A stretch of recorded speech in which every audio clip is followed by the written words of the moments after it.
Hello दोस्तों, true crime Hindi में आपका स्वागत है।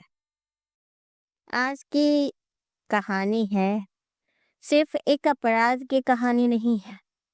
ये कहानी एक लड़की की है, एक सिस्टम की है और एक ऐसे समाज की जो तब जागा जब बहुत देर हो चुकी थी। यह कहानी है 16 दिसंबर 2012 की। यह कहानी है निर्भया केस की। 16 दिसंबर 2012 दिल्ली की सर्द रात। सड़कों पर चलती गाड़ियां और अपनी अपनी जिंदगी में व्यस्त लोग। उसी रात 23 साल की एक लड़की अपने दोस्त के साथ एक साधारण सी बस में बैठती है। उन्हें नहीं पता था कि यह बस उन्हें जिंदगी के सबसे डरावने सफर पर ले जा रही है। वह बस कोई आम बस नहीं थी।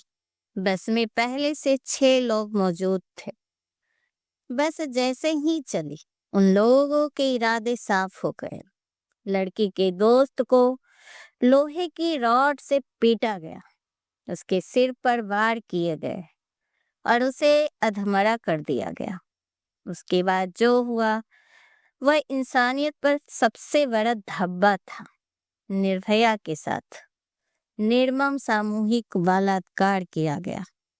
उसके शरीर को अमानवीय यातनाएं दी गई। अपराध के बाद आरोपियों ने दोनों को चलती बस से सड़क पर फेंक दिया था। अंधेरी सड़क, ठंडी रात और खून से लथपथ शरीर।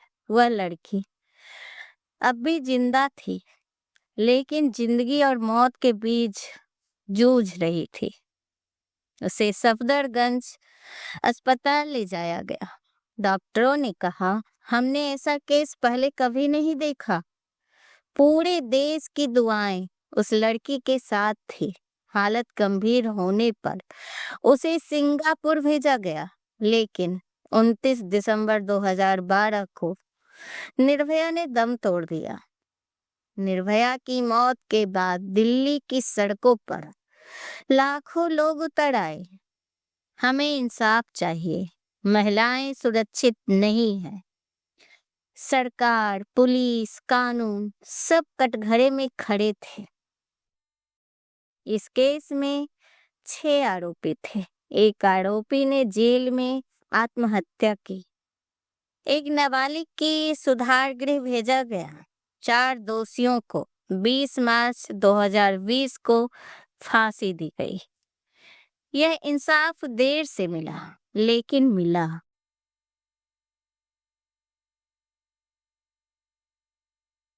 इस अपराध को समझने के लिए सिर्फ यह जानना काफी नहीं है कि क्या हुआ। जरूर यह समझना है कि वे लोग ऐसा कर कैसे पाए। आखिर किस मानसिकता ने उन्हें इंसान से हैवान बना दिया। यह अपराध सिर्फ यौन हिंसा नहीं था, यह था सत्ता का प्रदर्शन। आरोपी खुद लड़की से ऊपर समझते थे। उनके लिए निर्भया एक इंसान नहीं, एक व्यक्ति नहीं, बल्कि एक वस्तु थी। जब कोई अपराधी किसी इंसान को वस्तु समझने लगता है, तब उसके लिए हिंसा असमान हो जाती है। इस केस में किसी एक से नहीं, सभी ने मिलकर अपराध किया।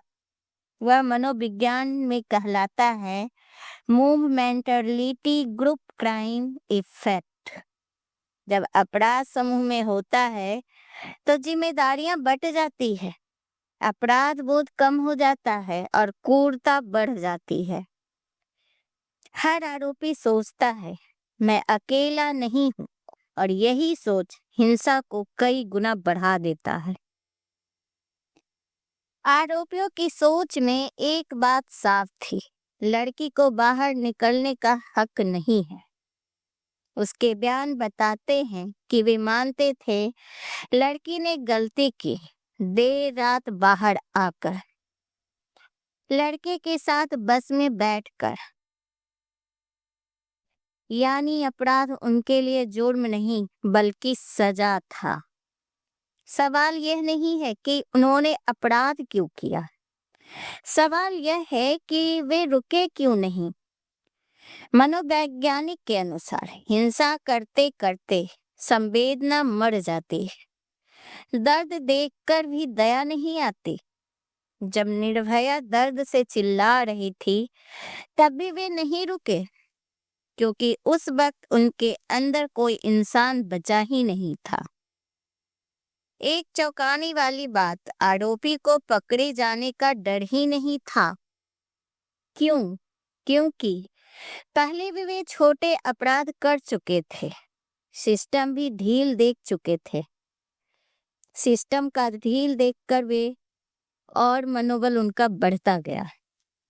वे सत्ता पे भरोसा करते थे, सजा से ज्यादा। उनकी सोच थी कुछ नहीं होगा, कोई कुछ बिगाड़ नहीं पाएगा। और यही सोच उन्हें और खतरनाक बना चुकी थी। सबसे डरावनी बात, कुछ अपराधियों ने जेल में भी कोई पछतावा नहीं दिखाया। एक आरोपी ने तो कहा, लड़की की वजह से यह हुआ। वह मानसिकता बताती है वे खुद को दोषी नहीं बल्कि पीड़िता को दोषी मानते थे। निर्भया केस हमें यह सिखाता है कि सबसे खतरनाक अपराधी वह नहीं होता जो हथियार उठाता है, बल्कि वह होता है जिसकी सोच सड़ चुकी होती है। और जब समाज ऐसी सोच को समय रहते नहीं रोकता है तो फिर निर्भया जैसी कहानियां जन्म लेती है। जब भी कोई जघन्य अपराध होता है हम सबसे पहले पूछते हैं कातिल कौन था, लेकिन शायद हमें ये भी पूछना चाहिए कातिल बना कैसे। क्योंकि हर अपराध सिर्फ एक इंसान का नहीं होता, उसमें कहीं ना कहीं समाज की चुप्पी भी शामिल होती है। मैं गलत नहीं हूँ, ये मानसिकता हर कातिल को खुद को अपराधी नहीं मानना उसकी सोच होती है। हालात ने मुझे ऐसा बनाया। वह अपने अपराध के लिए समाज को, महिला को, सिस्टम को दोष देता है। यही सोच अपराध को उसके लिए जुर्म नहीं जायज बना देती है। एक सामान्य इंसान दर्द देखकर रुक जाता है, लेकिन कातिल की सोच में दर्द एक कमजोरी है, डर एक मजाक है। जब इंसान दूसरे को इंसान नहीं बल्कि चीज समझने लगता है तभी अपराध निर्दय बनता है। कई अपराध नफरत से नहीं, अहंकार से पैदा होते हैं। मैं ताकतवर हूँ, मेरे साथ कोई कुछ नहीं कर सकता। जब यह सोच कानून से बड़ी हो जाती है तब कातिल जन्म लेते हैं। हर बड़ा अपराध एक छोटी गलती से शुरू होता है। पहली छेड़छाड़, पहली धमकी, पहला हिंसक व्यवहार। जब समाज कहता है छोड़ो जाने दो, तभी कातिल और निडर हो जाता है। किसी गली में शोर सुनकर अगर हम दरवाजा बंद कर लें तो अपराधी को खुला रास्ता मिल जाता है। समाज की यही सोच, ये मेरा मामला नहीं है, यही सोच अपराध का सबसे बड़ा साथी बनती है। कपड़े, समय, दोस्त, समाज हमेशा पीड़िता से पूछे जाते हैं। जब समाज पूछता है वह बाहर क्यों थी, तब कातिल सीखता है मैं सुरक्षित हूँ। एक तरफ कातिल की सोच मैं कर सकता, दूसरी तरफ समाज की चुप्पी, ये मेरा काम नहीं। और इन दोनों के बीच एक निर्दोष इंसान कुचल दिया जाता है। कातिल अकेला नहीं होता है, उसे ताकत मिलती है हमारी खामोशी से। अगर हमें अपराध रोकना है तो सिर्फ सजा काफी नहीं, हमें बदलनी होगी अपनी सोच, अपनी चुप्पी, अपनी जिम्मेदारी। जब समाज जागता है तब कातिल डरता है।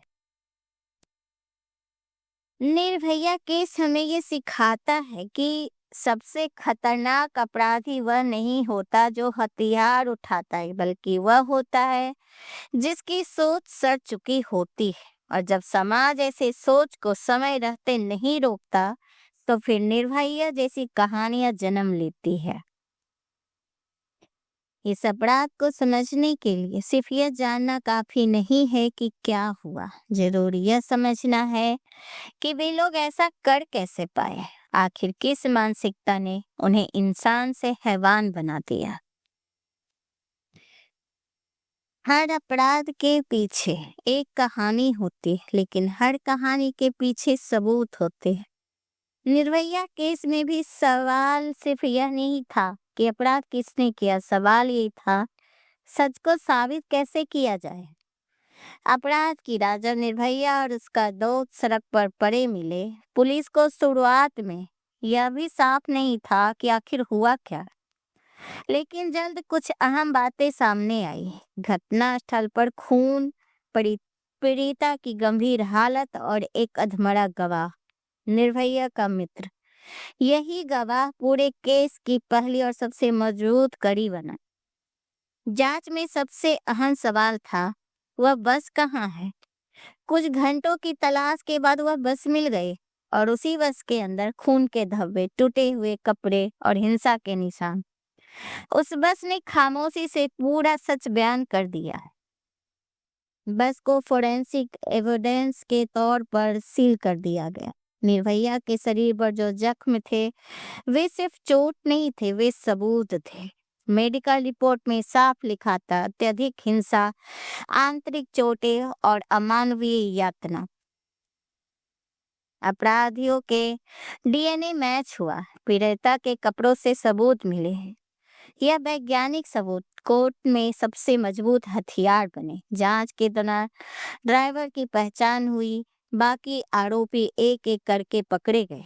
कुछ ने भागने की कोशिश की, कुछ से झूठ बोला, लेकिन सबूत उनसे तेज निकले। हर बयान, हर मेडिकल रिपोर्ट, हर फॉरेंसिक टेस्ट, सब एक ही बात कह रहे थे, अपराध हुआ और दोषी यही लोग हैं। लेकिन यह जांच बिल्कुल परफेक्ट नहीं था। पुलिस की शुरुआती सुस्ती, घटनास्थल की सुरक्षा में देरी, मीडिया ट्रायल का दबाव, इन सब से जांच को और मुश्किल बना दिया। फिर भी सबूत इतने मजबूत थे कि सच को दबाया नहीं जा सका। निर्भया केस ने यह साबित किया कि जब सबूत मजबूत हो तो अपराधी कितना भी कोशिश कर ले, सच सामने आ ही जाता है। लेकिन यह भी सिखाया, अगर जांच में एक पल भी चूक हो जाती तो इंसाफ बरसों पीछे चला जाता। तो आज की कहानी आपको कैसी लगी हमें ज़रूर बताइए। अगर ये कहानी आपको पसंद आती है तो प्लीज़ हमें सब्सक्राइब कीजिए, लाइक कीजिए, अपने दोस्तों के साथ शेयर कीजिए। धन्यवाद।